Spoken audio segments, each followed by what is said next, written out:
Hey everyone, welcome to Disgorged on Live. Disgorged on Live? Online. Live. Whatever. It's been a long day, apparently.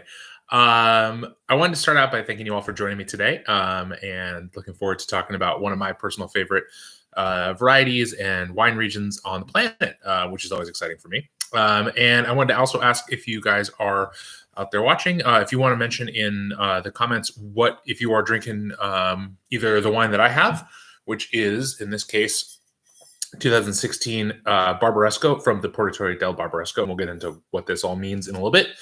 So if you're drinking that, let me know. Or if you've got something else, Nebbiolo-based, or just whatever you're drinking, go ahead and throw it in the comments. Would love to see and hear. And also wanted to mention, if you haven't already, please subscribe on YouTube. I appreciate it. Helps out.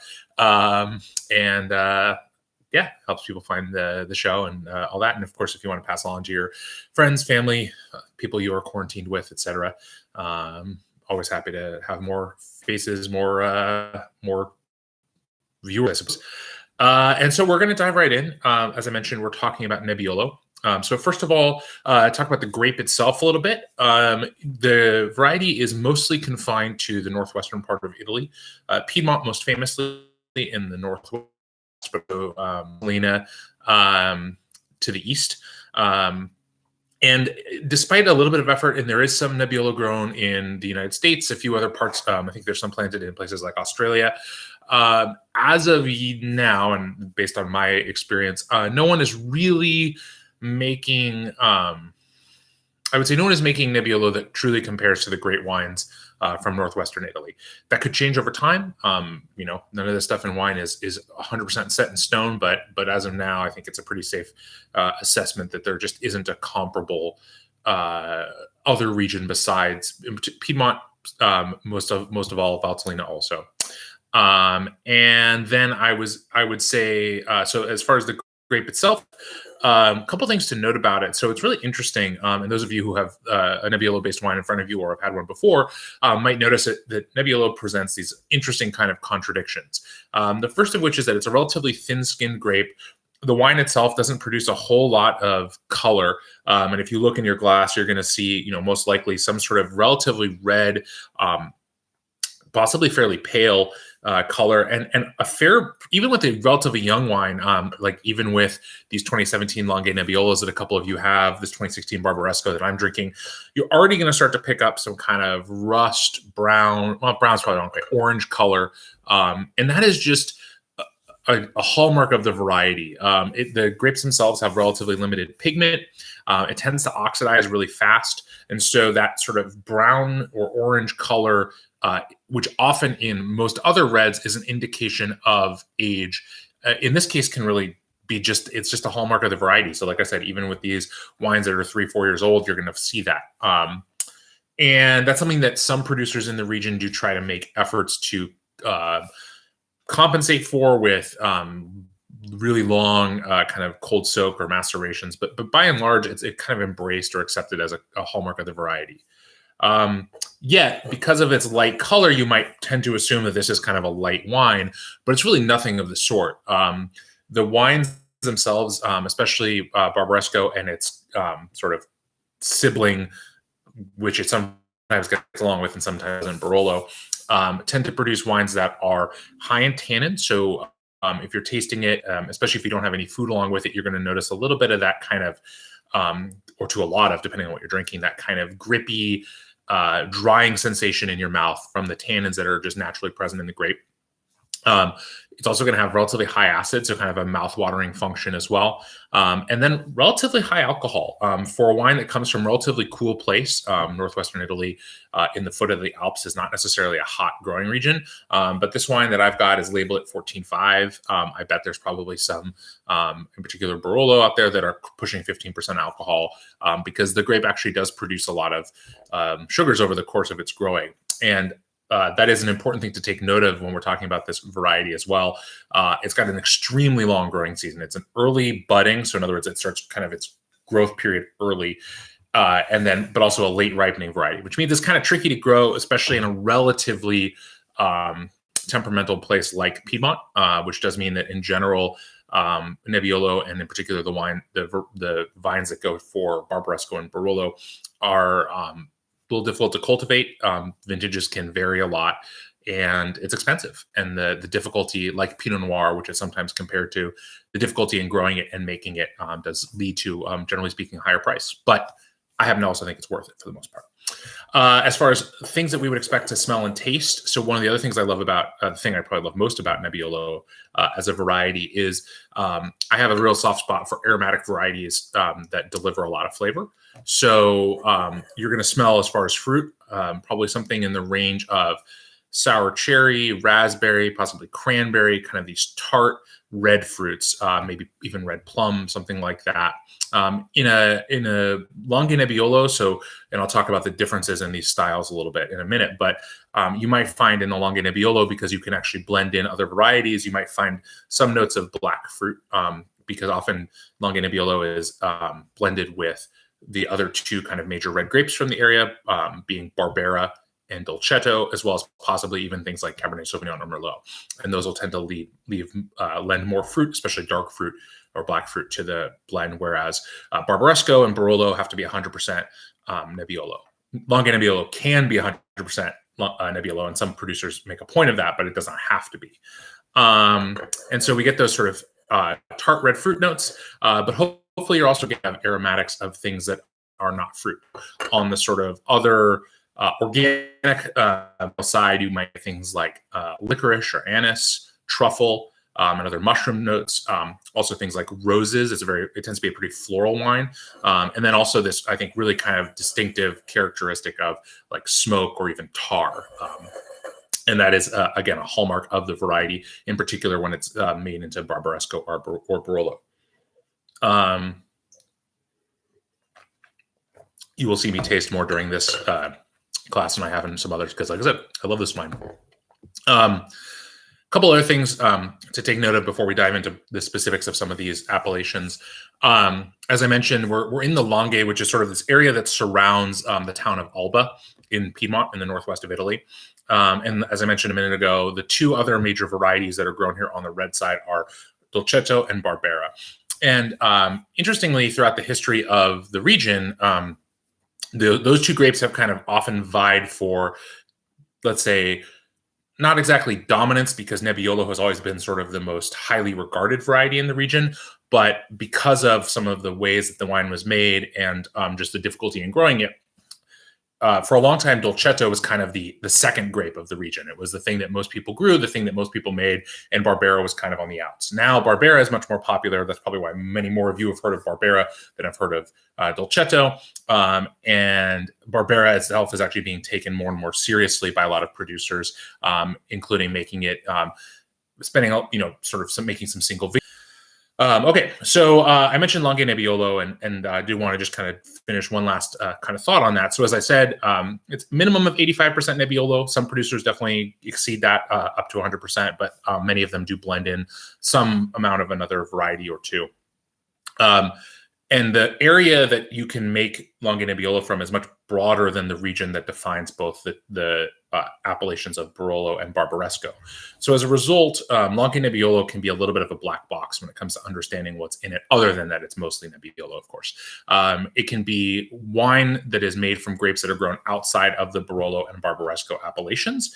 And it can also be wines from within those Barolo and Barbaresco appellations that are declassified because the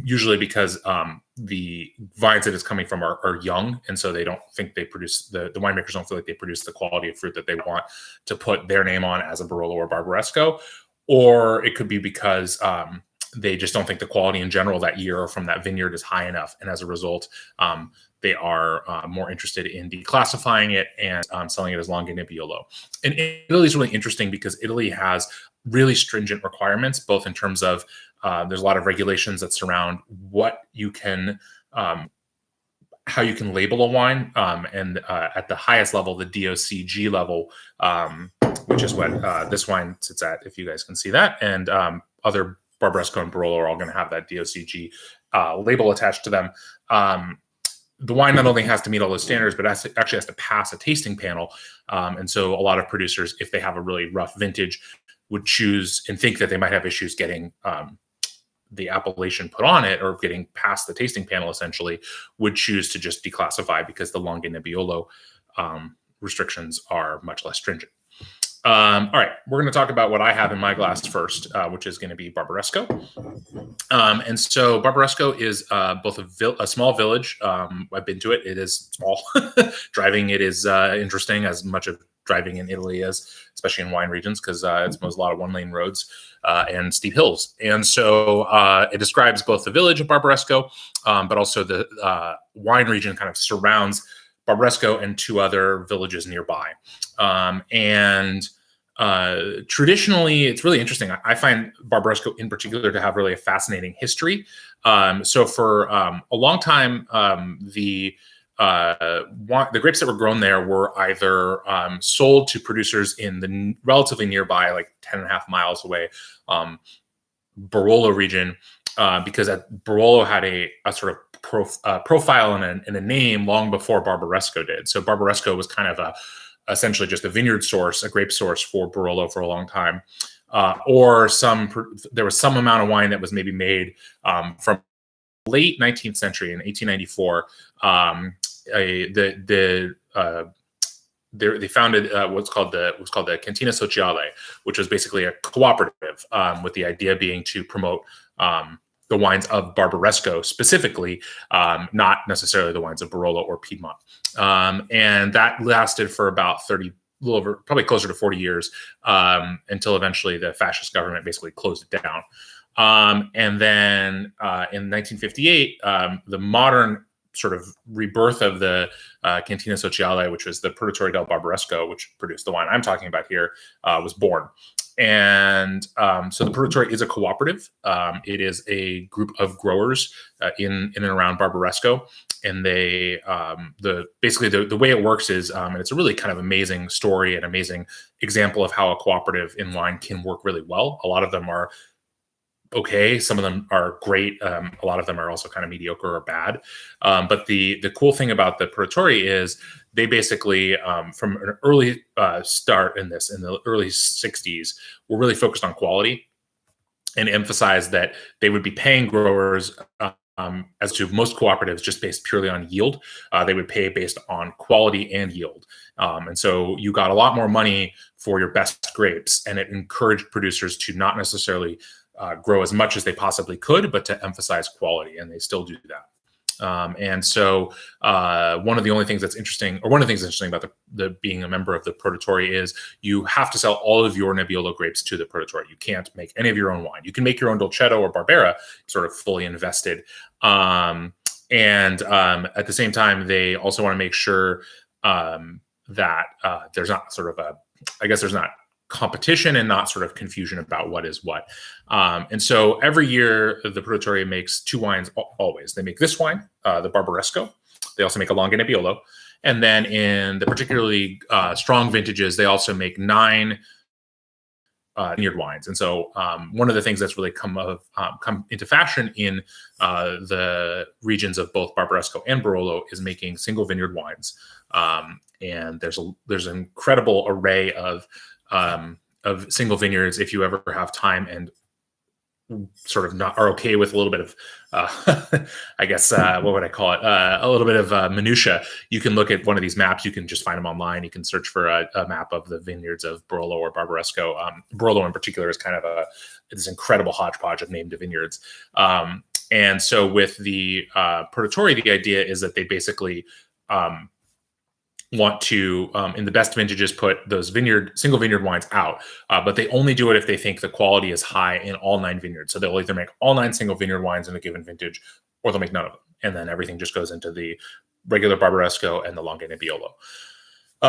So that's cool too. The vineyards all kind of surround the town of Barbaresco. And actually, Caitlin and I, when we were there in 2016, I guess it probably was, had an opportunity to actually kind of tour with the guy who runs the Produttore, and he showed us some of the vineyards and pointed out kind of where they are, which was a pretty amazing moment. We then also ate a lot of pasta with truffles with him, because truffles and Nebbiolo, as I'll mention later, go really well together. So a couple other things about Barbaresco in general. So one of the things that differentiates it from its neighbor Barolo has to do with a little bit of different aging requirements for the wine. So Barbaresco has to spend a minimum of essentially 26 months in. It can't be sold for more than less than 26 months from the harvest date. Basically, it's like January 1st, 2 years after the harvest date is kind of the rule. So this 2016 would have been sold. The earliest it could have been sold would have been January 1 of 2019, and it has to spend a minimum of 9 months in oak. That could be extremely large oak, extremely old oak barrels, as is often the case. Could also be brand new French barrique or small barrel. 18 months, not 9 months in oak. So it definitely does have some difference, as does, of course, the slightly different growing conditions. And I did want to mention a little bit about Barolo, just even though we're not really focusing on it here specifically. Maybe that'll be another time. But as I mentioned, Barolo has kind of a longer history of being a name that people who loved wine, and I mean this is long before my life, but even in the late 1800s and into the middle of the 1900s, Barolo had some reputation. There were some individual producers who had some reputation as well, not just large cooperatives or sort of large buyers of grapes who then made wine. Also, traditionally, Barbaresco is the area is a little bit warmer. The vineyards are a little lower, so the wine tends to be a little fruitier, a little more floral, a little bit softer. Barolo tends to be a little bit deeper in color, potentially, or at least deeper in flavor, a little more tannic for sure. And Barolo tends to have more, not necessarily oak in terms of the way we might think about it with things like a Napa Cabernet, in terms of like really like sweet baking spice flavor or smell, but it does tend to have a little bit more of that kind of woody character from spending that additional minimum 9 months in oak. And I do think another really kind of fun part of the story of all this to me is, so stepping back for a sec, one of the reasons why Longa Nebbiolo as a category became a thing that people started making and selling was traditionally, Barolo and Barbaresco have been wines that were essentially undrinkable for the first 10 to 15 years of their life. All that tannin and all that acid was really, really difficult on anyone, even if you had it with food. And it took that much time in bottle in the cellar for the wines to soften to even be approachable. And sometimes even after 20 or 30 years, they just didn't. I've had a couple of old bottles that are just still hard and unpleasant, and that's just kind of an unfortunate thing. And so Nebbiolo was one way. The idea was to make a wine that was much more sort of fruit driven, fresher, and a way to experience Nebbiolo young and that was approachable. And that's become hugely important for the region in the sort of broader global wine market, because people want to drink these wines young, and they don't necessarily have interest in or patience or just the ability to cellar wines these days.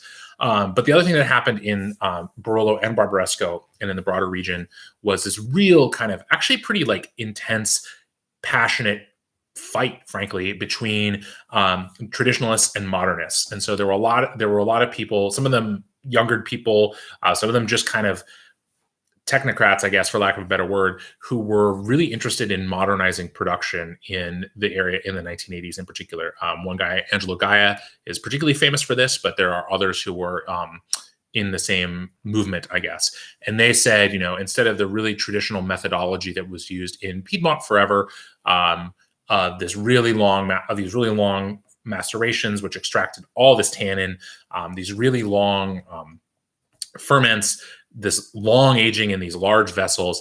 They said, look, we're going to make wine the way they make wine in France. We're going to make wine the way they make wine in the modern world generally. And that means we're going to do more controlled extractions of tannin. We're going to put our wine in new barrels, small barrels. We're going to do that. And we're going to get these sort of darker, denser, more kind of international styled wines out of Nebbiolo. And they got a lot of press. They got a lot of really great scores by certain people who seem to like that kind of thing. But it also was real point of conflict, intergenerational fights in families about, whose way of doing it was right. Neighbors, sometimes even families, kind of, extended families, especially because there's a lot of that in Europe generally, where you have wineries that are controlled by cousins or siblings or things like that, and real conflict and some real tensions. And you guys can, if you're curious, you can do a little bit of looking. There's some interesting articles and stories about kind of the not quite violence but near violence that erupted from time to time in the region, kind of surrounding this idea of how you made this wine. And I think it's, like anything, right, it's really just a proxy for what is important and how much tradition needs to be honored versus embracing the new. Fortunately, for the most part, most producers have kind of found a middle ground these days. So there's definitely been an updating of technique, but we've also kind of stepped back from this really sort of fruit-driven, oak-driven style that dominated or didn't dominate, but became pretty prevalent in the 90s and into the early 2000s. I will say a couple more things about this wine, and then we'll talk a little bit about sort of serving and pairing and things like that to wrap up. So as I mentioned, kind of the top, one of the things I love about these wines is just their fragrance and their aromatics. And so for serving, you'll notice if you've been paying close attention to the various classes I've done, I broke out the Pinot Noir Nebbiolo glasses for this one, because to me, I happen to have them, and I like to use them for this kind of wine because that's what they're designed for, really. And I do think that this is one of the few wines where a larger glass, especially a wider based glass with an opening that kind of concentrates some of the aromas, can be really rewarding.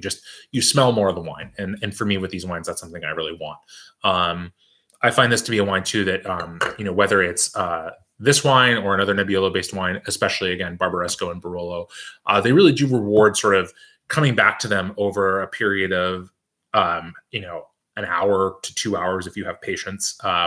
They do change a lot. I also recommend opening these.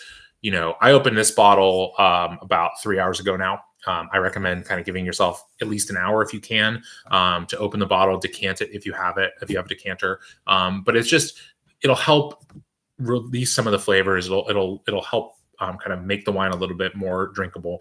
But really, truly, these are also wines that kind of demand food with them. The tannin and the acid, especially again in Barolo and Barbaresco, Longa Nebbiolo you might be able to kind of enjoy with just by itself. But these wines have all that tannin, all that acid, even with age, and you can find a lot of different things to pair with them. So something as simple as just charcuterie is delicious. As I mentioned, they have a little bit of that kind of mushroomy, truffly character. So it's a really traditional pairing in Piedmont, especially if you're there in and around the kind of truffle harvest season of kind of October to December. So white truffles in particular, not that that's something that we all have lying around these days, but if you happen to have truffle salt or something like that, that can be a really nice way to bring a little bit of that flavor into a dish. Certainly Barolo in particular, but even Barbaresco does well with red meat or game, whether braised or even just kind of simply grilled. And then also, another way that you'll see a lot of the Piedmontese enjoy these wines are two kind of very simple things. So one is carne crudo, which is basically essentially it's like Piedmontese beef tartare. It's kind of the simplest way to think about it. It's really just kind of chopped raw meat. The Piedmontese tend to use these kind of it's like a not quite full grown cow. It's like not veal, but not exactly beef. But this goes great with beef. It's a really simple beef tartare. It also goes really great with really simple pasta.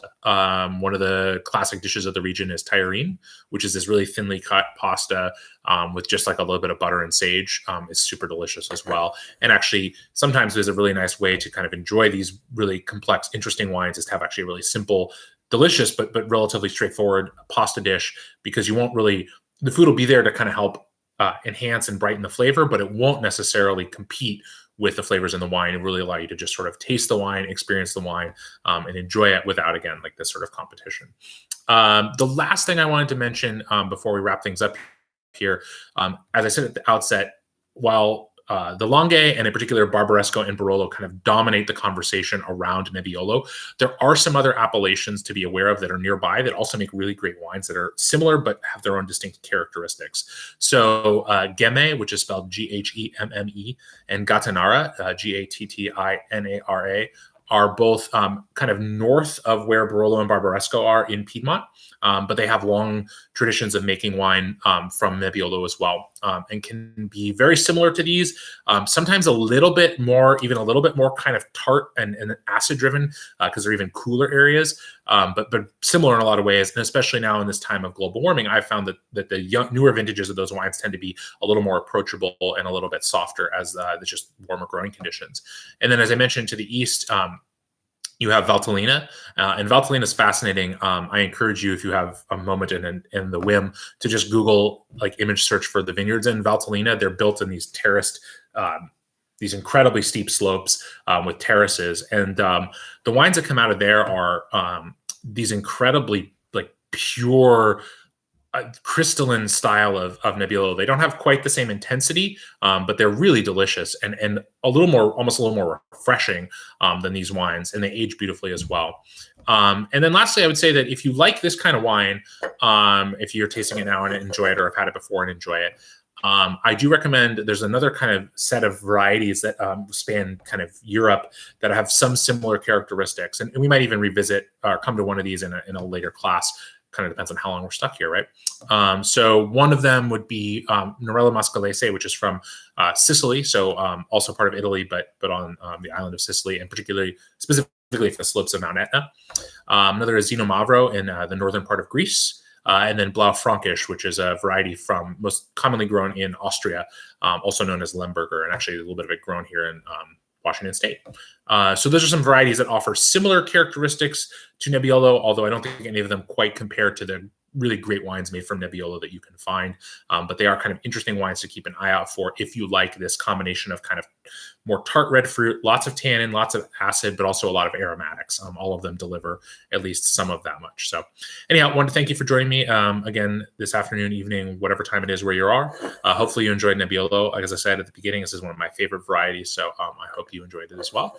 And I look forward to catching you on Wednesday, the 8th. We will be doing some Oregon Pinot Noir. So sticking with a little bit of light-bodied reds, but a little different style there. And like I said, if you've enjoyed, please subscribe on YouTube. You can do that, I think, pretty easily. And forward along to whomever you think might be interested. I hope to see you all back here on Wednesday and in the weeks to come.